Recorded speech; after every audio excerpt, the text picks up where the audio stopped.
You watch her from across the room and something shifts in her expression when your eyes meet. It's subtle, almost imperceptible, but you notice it because you've learned to recognize the signs. Not the signs of attraction exactly, but something deeper, something more primal that exists beneath the surface of every human interaction. Most men never learn to see this invisible current that flows between people, this ancient game of psychological chess that determines who commands attention and who fades into the background. They approach relationships hoping for the best, armed with nothing but good intentions and a prayer, completely unaware that attraction operates according to principles as predictable as gravity. Here's what research in behavioral psychology and attachment theory reveals that most people never discover.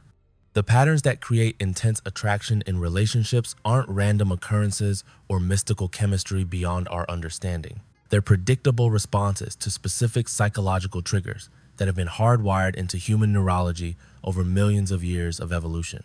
When you understand these mechanisms, when you can recognize the architecture beneath the surface of human desire, you gain access to a level of influence that most people stumble into accidentally at best. This isn't about manipulation or trickery. This is about understanding the psychology of attraction so deeply that you can generate genuine connection rather than hoping it spontaneously appears. The Machiavellian approach to attraction that research suggests influences a significant percentage of women isn't what you think it is. It's not about being cold or calculating in the way popular culture portrays it. The real Machiavellian game is understanding that human beings respond predictably to certain patterns of behavior, and those who understand these patterns can create experiences that resonate at a psychological level most people never consciously recognize. Dr. Robert Greene's research into power dynamics and Dr. Helen Fisher's work on the neuroscience of attraction both point to the same truth.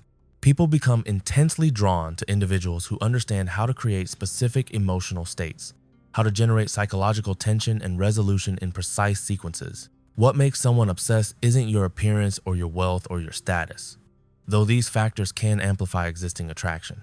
What creates that consuming interest, that inability to stop thinking about you, is the experience you create in her psychological landscape. Think about the last time you couldn't stop thinking about something.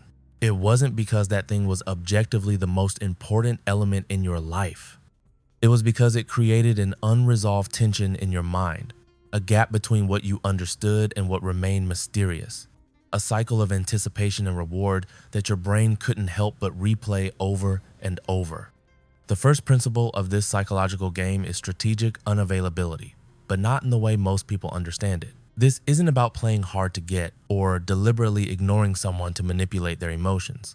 Research in attachment theory, particularly the work of Dr. Sue Johnson and Dr. John Bowlby, demonstrates that humans are wired to pursue what feels just slightly out of reach. When you're completely available, when you're always responding immediately, when you're transparent about your interests from the first moment, you eliminate the psychological tension that the human brain finds irresistible. You become predictable, and predictability, while comfortable, rarely generates obsessive interest. Strategic unavailability means you have a life that genuinely absorbs your attention and energy. You have pursuits that matter to you independent of any relationship. You have boundaries that you maintain not as a manipulation tactic, but because you genuinely value your time and energy. When she texts you, sometimes you respond quickly because you're available and interested, and sometimes hours pass because you are genuinely engaged in something meaningful. This creates what behavioral psychologists call an intermittent reinforcement schedule, the same mechanism that makes gambling so addictive. She never quite knows when she'll receive your attention, so her brain remains engaged, anticipating, wondering. But here's where most people misunderstand this principle entirely. Strategic unavailability without genuine value is just absence, and absence alone creates nothing but indifference. You must be worth pursuing when you're available. You must create experiences that are emotionally significant when you're present. This is where the second principle emerges: emotional intensity and range. Research in neuroscience, particularly the work of Dr. Jock Panksepp on emotional systems, reveals that the human brain bonds most strongly to experiences that generate emotional variety and intensity. You create this emotional range by understanding that attraction isn't built through comfort alone. Most men approach dating trying to be pleasant, agreeable, safe. They think that by never creating any friction or challenge, they'll be more attractive. This is psychologically backwards. Comfort is necessary for long-term bonding, but it's not sufficient for generating intense attraction. You need to create experiences that span the emotional spectrum. You challenge her perspectives not to be difficult, but because you genuinely have different viewpoints and you're confident enough to express them. You create playful tension through teasing that's intelligent and observant rather than mean-spirited. You share vulnerable moments that reveal your depth, then shift to lighthearted humor that keeps things from becoming too heavy. The key insight from relationship psychology is that emotional intensity creates neural pathways. Every time she experiences a strong emotion in your presence, her brain forms associations between you and that feeling state. When you can generate a wide range of emotions, positive challenge, genuine laughter, thoughtful depth, playful tension, her neural networks become wired to associate you with psychological richness.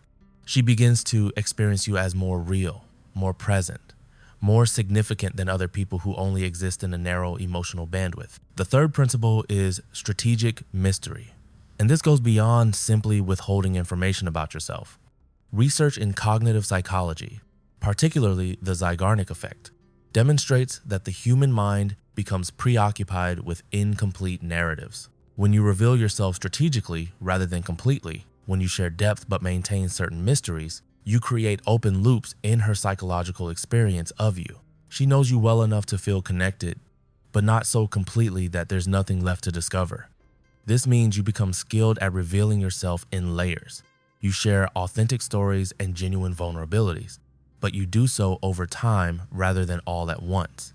You let her discover aspects of your character and your life gradually, so that each interaction offers new information, new dimensions, new reasons to remain interested. You don't inventory your entire life story on the first date. You don't explain all your beliefs and experiences in the first week. You allow yourself to unfold like a novel she can't put down, rather than like a magazine article she consumes and forgets. But mystery without substance is just evasiveness, and people can sense the difference. The Machiavellian game isn't about pretending to have depth you don't possess. It's about actually developing yourself into someone with genuine depth, with real interests and experiences and perspectives, and then revealing that depth strategically. This requires that you actually do the work of becoming an interesting person. You read widely, you develop skills, you have experiences that shape you, you think deeply about ideas and principles. You become someone worth knowing over time, and then you allow that knowing to unfold gradually. The fourth principle is social proof and pre-selection, but again, not in the manipulative way this concept often gets presented.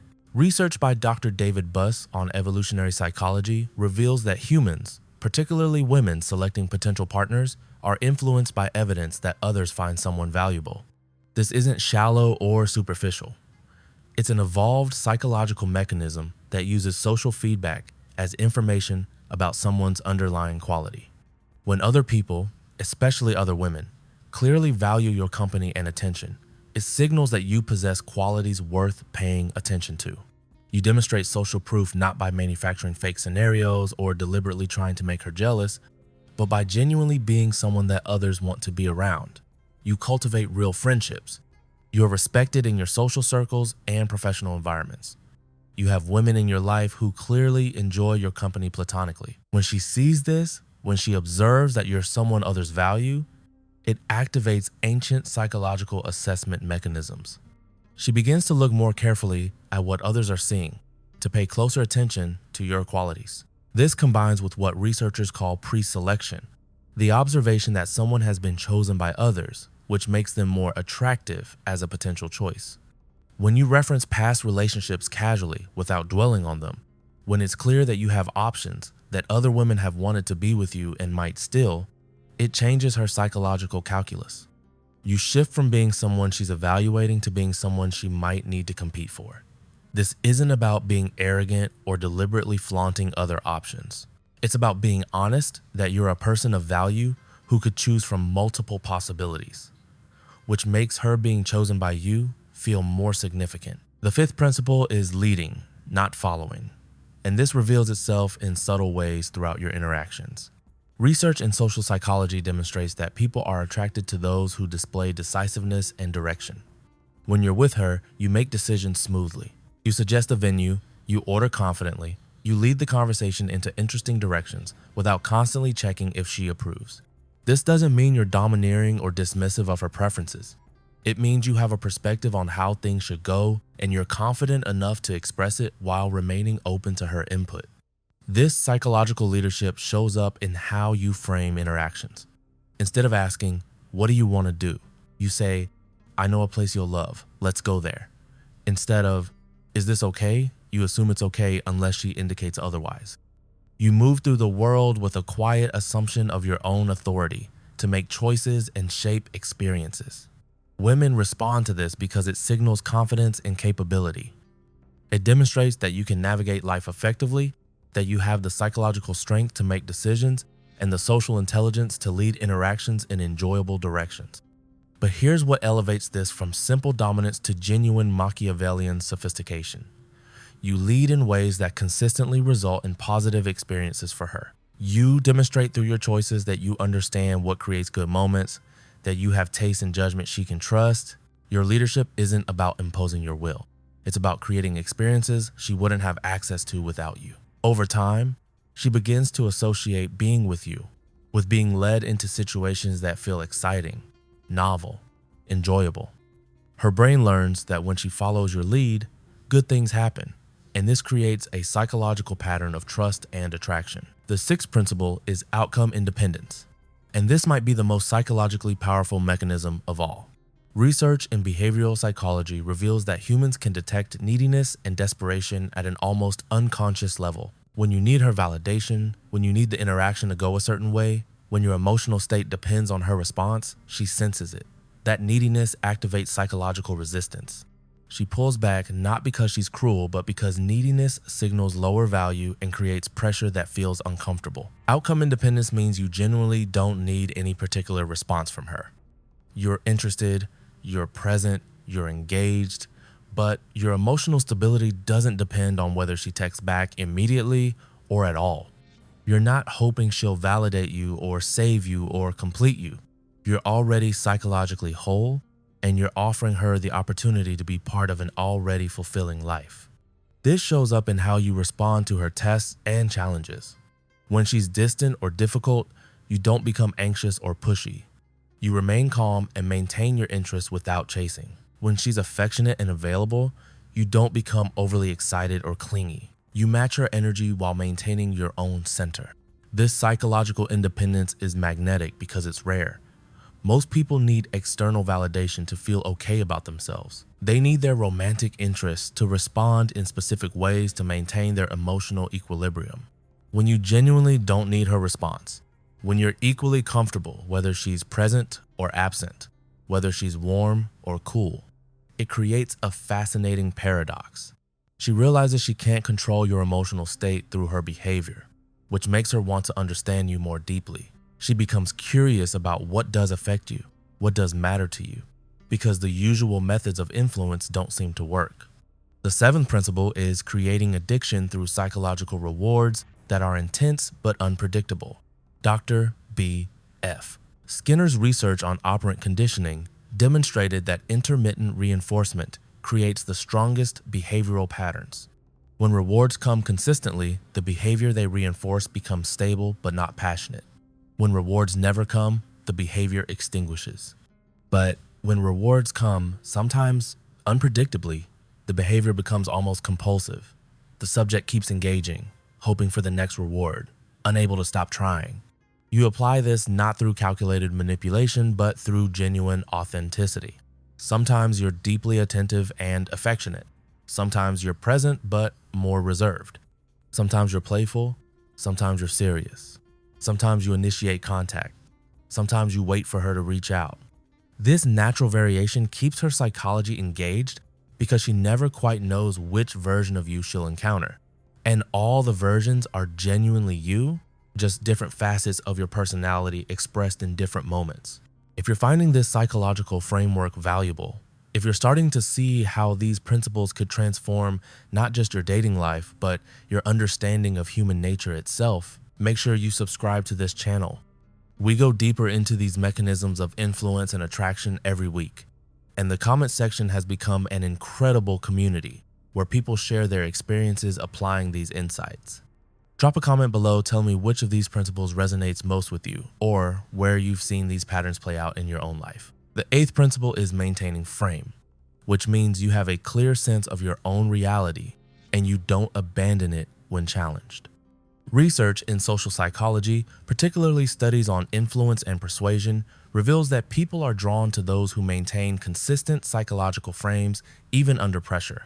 When she tests you, when she challenges your perspective or tries to make you reactive, you remain anchored in your own reality. You don't become defensive or aggressive. You simply maintain your viewpoint with calm confidence, allowing her to have her perspective while not abandoning yours. This frame control shows up in how you handle disagreements. Most men either become combative, trying to prove they're right, or they immediately cave, agreeing with her to avoid conflict. Both responses signal low status and weak frame. Instead, you listen to her perspective genuinely, you consider it, and then you calmly maintain your position if you still believe it's correct, or you acknowledge where she's right while maintaining your core frame. You demonstrate that your reality isn't fragile, that it doesn't crumble when challenged, and this psychological strength becomes deeply attractive. The ninth principle is creating us versus them narratives that position you and her as a team. Research in social identity theory demonstrates that humans bond intensely when they perceive themselves as part of an in-group facing external challenges or differences. You create this psychological alliance by noticing things you and she share in common that set you apart from others. You point out how most people think one way, but you two understand something deeper. You create little jokes and references that only the two of you share. You frame yourselves as conspirators and understanding that others miss. This creates what psychologists call a shared reality, a psychological space where you and she exist together, separate from the outside world. When you're with her, you occasionally reference this shared perspective. You say things like, "Most people wouldn't understand this, but you do," or "This is exactly what we were talking about." You build a private world of shared meaning, and that world becomes somewhere she wants to return to because it feels special, significant, like a place that exists only when you're together. The 10th principle is demonstrating higher value through your actions rather than your words. Research in impression management reveals that people are more influenced by behavioral evidence than verbal claims. Instead of telling her you're confident, you demonstrate confidence through how you move through the world. Instead of claiming you're interesting, you show her interesting aspects of your life. Instead of saying you're desirable, you let her observe evidence that others desire you. This means you focus on actually being valuable rather than trying to convince her you are. You develop real skills. You pursue genuine passions. You build a life that would be fulfilling even if you never met her. You become someone who has stories worth telling because you've lived experiences worth having. You display competence in areas that matter. When things go wrong, you handle them smoothly. When opportunities arise, you recognize and seize them. You demonstrate through continuous small behaviors that you're someone operating at a higher level. The 11th principle is strategic vulnerability that creates intimacy without neediness. Research by Dr. Brené Brown on vulnerability reveals that selective self-disclosure creates connection, but the timing and framing matter enormously. You don't dump your emotional baggage on her. You don't use her as a therapist. Instead, you occasionally reveal genuine struggles or uncertainties in ways that show self-awareness and emotional intelligence. You might share a challenge you're working through in your career or a personal growth area you're focused on, but you frame it as something you're actively addressing rather than something you're drowning in. This strategic vulnerability accomplishes several psychological objectives simultaneously. It makes you seem real and three-dimensional rather than a perfect facade. It creates opportunities for her to support you emotionally, which builds her investment in you. It demonstrates that you trust her with deeper aspects of yourself, which makes the relationship feel significant. But because you maintain outcome independence and psychological strength, even while being vulnerable, it doesn't create the neediness that repels attraction. You're sharing your humanity while maintaining your power. The final principle is continuous growth and evolution. Research in relationship psychology reveals that long-term attraction requires that partners continue to surprise and intrigue each other. You maintain her obsessive interest not by being static, but by continuously developing new facets of yourself. You pick up new skills. You explore new interests. You evolve your perspectives. Every few months, you're recognizably yourself, but also somehow different, more developed, more interesting. This means you never become predictable in the negative sense. She can predict your core character, your values, your fundamental way of being, and this creates security.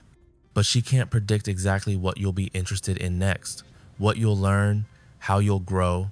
You remain psychologically dynamic, always becoming more rather than staying static. This ensures that even in a long-term relationship, she continues to discover new aspects of who you are, continues to find reasons to remain fascinated.